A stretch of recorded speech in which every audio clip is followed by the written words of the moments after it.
नमस्कार। आप लोग बहुत अच्छे होंगे, स्वस्थ होंगे, मस्त होंगे, अपनी पढ़ाई में भी व्यस्त होंगे। अब आज जो है हम लोग वीडियो एक बनाएंगे, इसमें पढ़ेंगे प्रश्नावली 1.3 क्लास 9 गणित का प्रश्नावली 1.3 संख्या पदों से है। इसमें प्रश्न संख्या 3 और 4 को हम लोग हल करेंगे। प्रश्न संख्या 3 और 4, इसके पहले वीडियो में 1 और 2 प्रश्नों को हम लोगों ने हल किया। अब इसको देखते हैं ये कैसे होगा। हम आसानी तरीके से इसको समझने का प्रयास करते हैं। निम्नलिखित को P/Q के रूप में व्यक्त कीजिए, जहां P और Q पूर्णांक है तथा Q = not 0 है। पहला है 0.6, ये ऊपर बार है, रेकरिंग है। इसका मतलब यह है कि 6 जो है बार बार आ रही है संख्या, रेकरिंग हो रहा है, आवर्त हो रहा है। यहाँ पर 0.47, ये 7 जो है आवर्त हो रहा है, यानी 7 बार बार आई हुई संख्या है। ये 0.001, इसके ऊपर जो बार लगा हुआ है, इसका मतलब कि 0.001 ये बार बार संख्या आई हुई है, ये नंबर बार बार आ रहे हैं। तो इस संख्याओं को हम P/Q के रूप में लिखते हैं। अब देखिए इसका 2 तरीका है। एक तो तुरंत हम लोग कर लेंगे, हल करने का अलग तरीका। दोनों तरीके हम बता रहे हैं कि दोनों तरीके से आसानी से आप जिसमें आप समझते हैं उसको हल कर सकते हैं। पहला जो सबसे आसान है, इसको क्या करना होता है, पहला क्या है कि 0.6 ये बार लगा है। तो सबसे पहले क्या देखते हैं इसमें कि जो दशमलव के बाद जो भी संख्या है इसको लिख देते हैं। दशमलव को हटा देंगे तो क्या बचेगा, यहाँ पर 6 बचेगा, और इसके बटा में कर देते हैं। दशमलव को छोड़कर जो संख्या बचेगा उसको लिख देंगे और इसके बटा में लिखेंगे। अब दशमलव के दाहिने यानी जितना संख्या पर बार है, जितने संख्या पर रेकरिंग लगा है, यानी जिन संख्या का जितने नंबर पर लगा हुआ है, तो यहाँ पर कितना है, एक संख्या, उतना नीचे हम 9 लिख देते हैं। ये हमारा सवाल हो गया। अब इसको कटा देंगे तो 3 दूनी 6 हो गया, 3 तिरिके 9, 2/3। ये हमारा पहला सवाल हो गया। इस तरीके का कि जितना संख्या पड़ेगा वो लिख देंगे और उसके बटा में जितना पर बार लगा होगा, रेकरिंग होगा, उतना 9 लिखेंगे। 2 पर होगा तो 2 9 लिखेंगे, 3 होगा तो 3 पर 9 लिखेंगे। इस तरीके से ये सवाल हमारा हो गया। यानी 0.6 को ये P/Q के रूप में कितना होगा, 2/3। अब आइए दूसरा सवाल देखते हैं। सेकेंड वर्ड पर 0.47, इसमें 7 पर लगा है, तो थोड़ा सा ध्यान देंगे। हम डेसिमल को हटा देंगे तो क्या बचेगा, 4 7 यानी 47 हो गया। तो हम इसको पूरा इस तरह से लिख देंगे 47। बटा में क्या करते हैं कि दशमलव के दाहिने अब बार कितना अंक पर लगा हुआ है, 1 पर लगा हुआ है, तो इसका मतलब कि केवल हम 9 लिखेंगे। अब जिस पर बार नहीं लगा है, जितनी संख्या पर बार नहीं लगी है, उतना हम 0 आगे बढ़ा देते हैं इसमें। तो कितना संख्या पर 1 पर नहीं लगा हुआ है, तो इसको 0 बढ़ा देंगे। और जिस पर बार नहीं है, यहाँ पर इसको क्या कर देंगे, घटा देंगे। जिस पर ये बार नहीं लगा है उसको यहाँ पर घटा देंगे। ये हमारा हो गया। सबसे पहले क्या करेंगे, डेसिमल को छोड़कर लिख दिए संख्या, इसके बटा में जितना संख्या पर बार लगा हुआ है वो उतना 9 लिख देंगे। और जिस पर नहीं लगा है, जितनी संख्या है जिस पर नहीं लगा है उतना इसके आगे हम क्या बढ़ा देंगे, 0। और जिस पर नहीं लगा है वो यहाँ पर ऊपर में क्या करेंगे, घटा देंगे। तो यहाँ पर क्या हो जाएगा, बराबर 47 में से 4 गया, ये 43/90। ये हमारा P/Q के रूप में हो गया। अब तीसरा देखिए, ये आसानी तरीके से हल हो जाएगा। तीसरा सवाल क्या है कि यहाँ पर 0.001, यहाँ पर 3 संख्या पर है, तो डेसिमल को हटा देंगे तो क्या होगा, 1 होगा। तो बराबर हम लिख सकते हैं 1 बटा में, अब ये 3 संख्या है तो हम लोगों ने क्या बोला कि जितना पर रेकरिंग होगा उतना संख्या का उतना 9 लिखेंगे। तो यहाँ पर उतना 3 है तो 3 ठो 9 लिख देंगे। ये हमारा इसका सवाल का आंसर हो गया। यानी 0.001 इसका इक्वल टू P/Q के रूप में 1/999 होगा। तो तीनों सवालों को हम लोगों ने आसानी तरीके से इसको हल कर लिया। अब इसको देखते हैं दूसरा नियम क्या है, यहाँ पर समझते हैं दूसरे नियम को। पहले सवाल क्या है, ये 0.6 है, तो मान लेंगे, माना कि ये पहला सवाल है 0.6 ये रेकरिंग है, तो इसको मान लेंगे, माना कि x = 0.6। इसको हम इस रूप में इसका मतलब लिख सकते हैं। अगर बार हटा देंगे तो 0.666 ये रेकरिंग, ये कितना भी बार, अनगिनत बार उसको ले जा सकते हैं। ये हम इस तरीके से कर लिए। अब यहाँ पर ये हो गया हमारा समीकरण नंबर 1। अब क्या करेंगे, इस तरीके के दूसरे नियम में कि जितना बार है, जितने पर बार है उतना, अगर 1 है तो 10 से गुणा करेंगे, 2 है तो 100 से गुणा करेंगे, 3 है तो 1000 से गुणा करेंगे। ये दोनों पक्षों में। तो अब लिखेंगे समीकरण नंबर, ध्यान से देंगे, समीकरण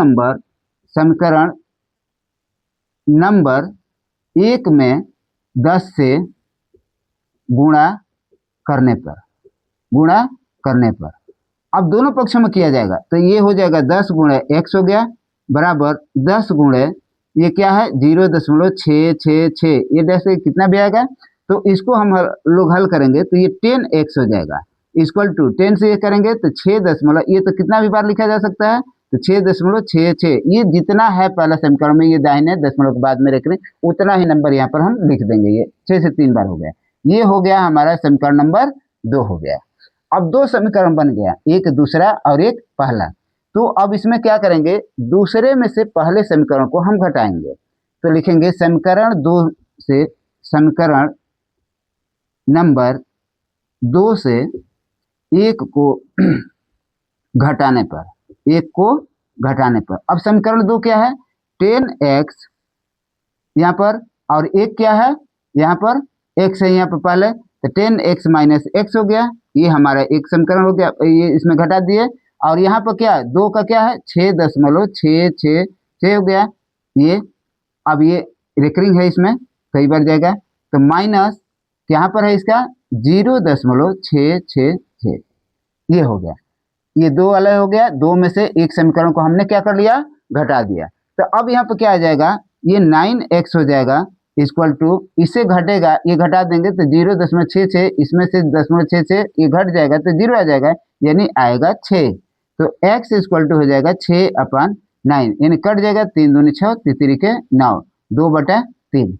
हम लोगों ने यहाँ पर ये भी किया पहला समीकरण को, इसको 2/3, यहाँ पर भी इस तरीके से भी करने पर ये 2/3 आया। तो ये हमारा ये पहला सवाल दोनों तरीके से हम लोगों ने हल कर लिया। उम्मीद है कि इसको समझ गए होंगे। अब देखिए दूसरे सवाल को हम लोग कैसे इसी तरीके से इस विधि से हम लोग हल करते हैं। ये दूसरे सवाल को कैसे हम लोग हल करेंगे इसको देखते हैं। इसी विधि से दूसरे सवाल को हम लोग हल करेंगे कि कितना आएगा। अब देखिए दूसरे सवाल कैसे हल होगा। दूसरा है 0.47, ये दूसरे विधि से हम लोग हल कर रहे हैं। इसमें हम लोगों ने क्या देखा था, अब इसमें हम लोग मान लेंगे, माना कि x इक्वल टू 0.47, ये रिकरिंग है, या इसको हम लोग लिख सकते हैं 0.4777, इस तरह से हम लिख सकते हैं ये डैश। ये समीकरण नंबर 1 हो गया। ये यहाँ पर रेकरिंग किसका हुआ 7 का हुआ, तो 7 को हम रिपीट कर लेंगे 3 बार 4 बार, जो भी है लिखना है लिख लेंगे। अब यहाँ पर x हो गया इसका, तो हम लोगों ने क्या किया कि अभी रेकरिंग वाले जो 4 के बाद है, तो हम ऐसे गुणा करके कि जहाँ से रेकरिंग हो रहा है वहाँ पहुँचना है, दशमलव को वहाँ ले जाना है। तो इसके लिए 0.4 के बाद लेना है, तो इसमें कितना से गुणा करेंगे 10 से, क्योंकि एक अंक जब दशमलव को दाहिने ले जाना होगा तो उसमें 10 से गुणा करते हैं, 2 अंक ले जाना होगा तो 100 से गुणा करते हैं। तो इस तरीके से दशमलव को हमें अभी यहाँ पर ले जाना है, तो किससे गुणा करेंगे 10 से। तो लिखेंगे समीकरण नंबर 1 में, ध्यान से समझेंगे, समीकरण नंबर 1 में 10 से गुणा करने पर, 10 से गुणा करने पर, 10 से गुणा करने पर, तो 10 से गुणा करेंगे तो क्या हो जाएगा 10 इंटू एक्स हो गया इक्वल टू 10 इंटू ये 0.4777, ये स्थिति बनेगी, ये हो गया। तो इसको गुणा करेंगे तो कितना हो जाएगा, ये 10x हो गया इक्वल टू, इसमें ये डेसिमल कहाँ चला जाएगा, ये 4 के बाद हो जाएगा, तो यानी 4.777, ये रेकरिंग ये हो गया। ये हमारा हो गया समीकरण नंबर 2। अब ध्यान देंगे कि फिर इसमें ये 4.77 हुआ, तो हमको ये डेसिमल के बाद यानी रेकरिंग हुआ तो एक अंक बाद और हमको आगे बढ़ाना है इसको। तो यहाँ पर फिर अब इसमें ये हमारा ये रेकरिंग वाला नंबर हो गया, तो यहाँ पर लिखेंगे समीकरण नंबर 2 में, समीकरण नंबर 2 में रेकरिंग कितना पर है, एक अंक पर है। तो एक अंक पर है तो 10 से गुणा करेंगे। अभी हम लोगों ने इसके पास ये दशमलव लाने के लिए किए। अब जो आवर्त है एक नंबर का है, एक ही संख्या का है, तो हम क्या पहले भी पढ़े थे कि एक संख्या का आवर्त होगा तो 10 से गुणा करेंगे। तो 2 में 10 से गुणा करने पर, तो अब देखेंगे यहाँ पर दो समीकरण क्या है, 10x इंटू ये 10 से मल्टीप्लाई कर देंगे, 10 इंटू 10x हो गया इक्वल टू, अब 10 से इसमें भी मल्टीप्लाई करेंगे, 10 इंटू 4.777 इसमें भी मल्टीप्लाई करेंगे 10 से, ये हो जाएगा यहाँ पर। अब इसको गुणा करेंगे तो ये 10 10 जा 100, 100x इक्वल टू 10 से करेंगे तो 47.777 इस तरीके से ये हम बनेंगे। ये डेसिमल इधर आगे हम बढ़ा सकते हैं कितना भी, डायरेक्ट है आवर्त हो रहा है तो 7 को कितने बार भी ले जा सकते हैं। हमको ये ध्यान है कि जो यहाँ पर है उतना ही दशमलव के दाहिने वो नंबर रहे, 3 बार है तो 3 बार है, 4 बार है तो 4 बार लिखा जाए ताकि इसको घटाने में 0 आ जाए। अब ध्यान देंगे ये हो गया समीकरण नंबर 3। अब समीकरण नंबर 3 है, अब इसको हमको घटाना है तो समीकरण नंबर 3 को किसमें से घटाएंगे, ये 2 से। समीकरण नंबर 3 से 2 को घटाने पर अब ध्यान देंगे 3 क्या है 100x है और 2 क्या है यहाँ पर 10x है, 2 है 10x है तो इसमें से 10x घटा देंगे, ये हो गया हमारा इक्वल टू 3 वाला क्या है यहाँ पर 47.777 ये है, ये माइनस, अब इसमें 2 वाले में क्या है 4.777 हो गया, ये बनेगा। तो यहाँ पर अब देखते हैं कि 100 में से ये हो गया, एक 100 में से 10 जाएगा तो 100 में से 10 जाएगा तो कितना हो जाएगा 90 हो गया, तो 90x इक्वल टू, अब इसमें से 4.77 7 घट गया तो 0 हो गया, 47 में से 4 गया 43, यानी इसका मान कितना आ जाएगा 43, ये घटाएंगे तो कितना आएगा 43 आ जाएगा। अब 90x इक्वल टू 43 तो x इक्वल टू हो जाएगा 43/90, 43/90, ये हमारा उत्तर ये आ गया। इसको इसमें हमने P/Q के रूप में लिख दिया। यहाँ पर भी देखते हैं दूसरे सवाल में भी 43/90, यहाँ भी 43/90 आ गया। तो इस तरीके से दूसरे सवाल को भी हम इस हिसाब से हम लोग दूसरे नियम से भी कर लिया। अब देखते हैं ये तीसरे सवाल को कैसे हल किया जा सकता है। तीसरे सवाल को हम लोग हल करते हैं इसी हिसाब से तीसरे सवाल को भी हल कर सकते हैं, दोनों नियम में किसी से आप कर सकते हैं इसको। अब तीसरे को कैसे हल करेंगे, यहाँ पर दिया गया है 3rd नंबर सवाल में 0.001 इस पर रेकरिंग है। अब यहाँ पर लिखेंगे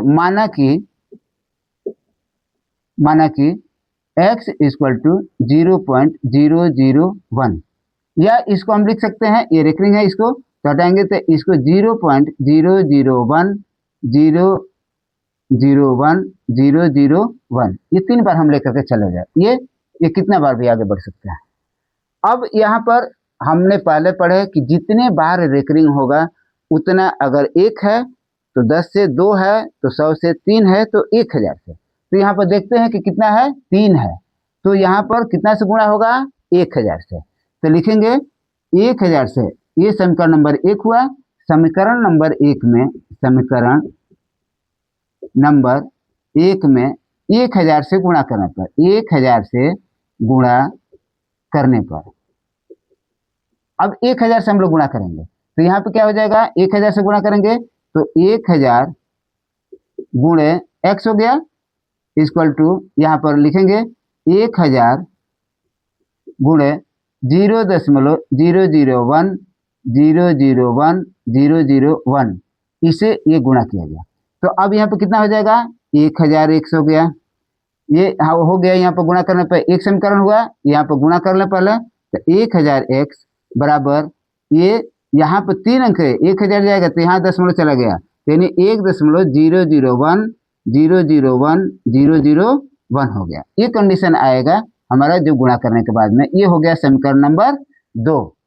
ये 1000 से इसमें गुणा हुआ तो 1000x हो गया, 1000 से इसमें गुणा हुआ तो 1 दशमलव, ये 3 बार दशमलव के दाहिने जितना है वो रेकरेंगे तो उतना ही हम लिखेंगे, 3 बार है तो इधर भी 3 बार बना दिए। अब ध्यान देंगे अब 2 से 1 को घटाया जाएगा, 2 से समीकरण किसको घटाना है 1 को, समीकरण नंबर 2 से 1 को घटाने पर, समीकरण नंबर 2 से 1 को घटाने पर। अब समीकरण 2 क्या है, ये 1000 हो गया, ये x हो गया, माइनस इसमें क्या है x है, ये हो गया, इस इक्वल टू, अब इसको घटाने से 2 वाला क्या है 1.001 ये माइनस, अब 1 वाला क्या है यहाँ पर 0.001 ये, तो यहाँ पर जब घटाएंगे तो क्या आएगा 0.001 इससे जब घट जाएगा तो ये 0 हो जाएगा, बचेगा क्या 1 बचेगा, तो हम लिख सकते हैं इसमें घटाएंगे तो ये हो जाएगा 999 x इक्वल टू 1, तो x इक्वल टू 1/999 ये हो गया, ये हमारा आंसर आ गया। यहाँ पर भी देखते हैं कि 0.001 का यहाँ पर 1/999 नहीं 1/999, तो इस तरीके से हम तीसरा भी सवाल को दूसरे नियम से ये कर दिए। आप इधर से भी समझ सकते हैं, इस हिसाब से भी कर सकते हैं, उस हिसाब से भी ये कर सकते हैं। अब आइए चौथे सवाल को देखते हैं कि चौथे सवाल में क्या कर रहा है और उसको कैसे हम लोग कर सकते हैं। चौथा सवाल में कह रहा है कि 0.999 ये 5 बार दिए गए, ये रेकरिंग हो रहा है, यानी 9 अशांत है, ये आवर्ती हो रहा है, आवर्त भी हो रहा है और अशांत भी है। इसको कह रहा है कि P/Q के रूप में व्यक्त करना है। अब इसको देखते हैं P/Q के रूप में कैसे व्यक्त होता है। क्या आप अपने उत्तर से आश्चर्यचकित है? अपने अध्यापक और कक्षा के सहयोगियों के साथ उत्तर की सार्थकता पर चर्चा कीजिए। अब इसका आंसर क्या आएगा कि इसमें आश्चर्यचकित होना है, इसको हम लोग देखते हैं। तो ये दे दिया गया है कि 0.9999, तो हम मान लेंगे ठीक उसी तरीके से, इसको पहले P/Q के रूप में लिखना है, तो इसको मान लेंगे कि माना कि ये 4th नंबर सवाल, माना कि x इक्वल टू 0.999 ये हो गया, ये डैश डैश हो गया। अब यहाँ पर इस सवाल को हम इस रूप में लिख लिए हैं, x का मान इतना लिख दिया गया है।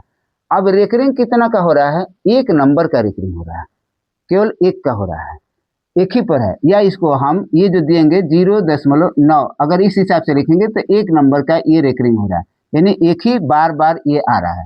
तो जब 1 आएगा सॉरी, तो कितना से गुणा करेंगे 10 से गुणा करेंगे, तो यहाँ पर लिखेंगे ये समीकरण नंबर 1 है। तो समीकरण